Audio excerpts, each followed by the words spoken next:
hasratku, rinduku, memuji, memuliakan. Bapak, Ibu, dan Saudara yang terkasih, untuk kali ini saya mencoba menjawab pertanyaan yang diajukan kepada saya. Apa artinya dilahirkan dari air dan dari roh?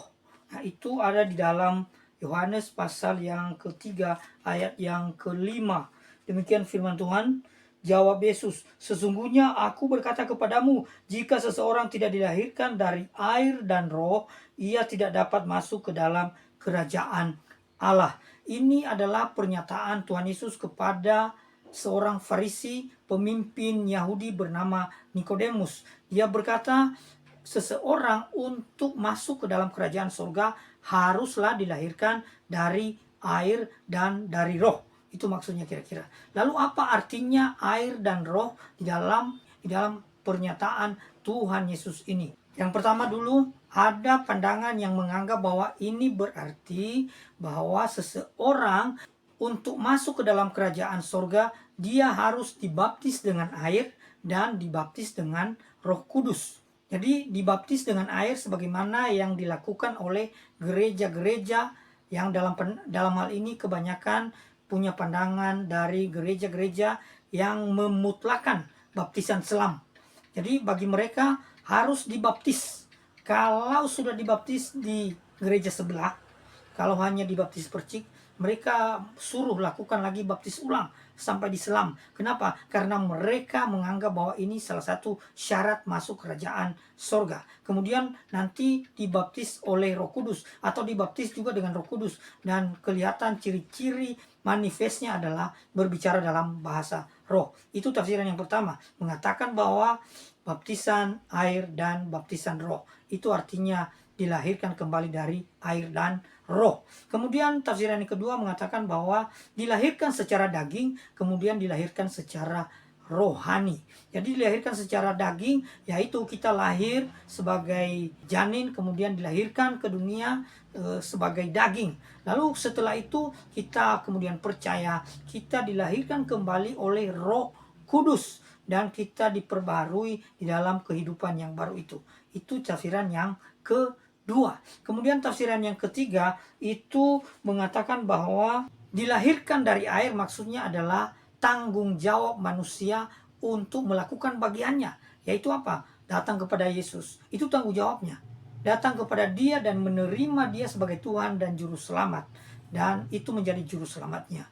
Itu menjadi tanggung jawab manusia. Lalu ada tanggung jawab Allah, yaitu mengampuni dosa dan melahirkan kembali oleh Roh Kudus. Itu tafsiran yang keempat. Dan kemudian tafsiran yang kelima, ini berhubungan dengan penyucian. Jadi air itu adalah penyucian dan roh itu adalah kelahiran kembali, atau dalam bahasa teologis disebut pembenaran dan pengudusan. Dari beberapa pandangan ini, Bapak Ibu lebih memilih yang mana? Mungkin boleh ditanya kepada pendetanya, kepada pemimpin rohaninya, kepada pemimpin gereja.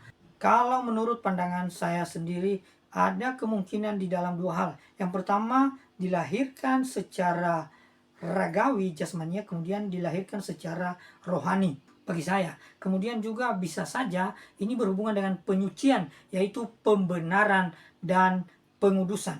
Jadi kalau menurut saya itu lebih cenderung berhubungan dengan pembenaran dan penyucian. Dan oleh beberapa penafsir dari kalangan teologi reform menganggap bahwa pernyataan ini berhubungan dengan Yehezkiel pasal yang ke-36 ayat yang ke-25 sampai 27. Saya coba baca ayatnya bagi kita. Demikian firman Tuhan. Aku akan mencurahkan ke atasmu air jernih sehingga kamu menjadi tahir. Aku akan menahirkan kamu dari segala kenajisan dan berhalamu.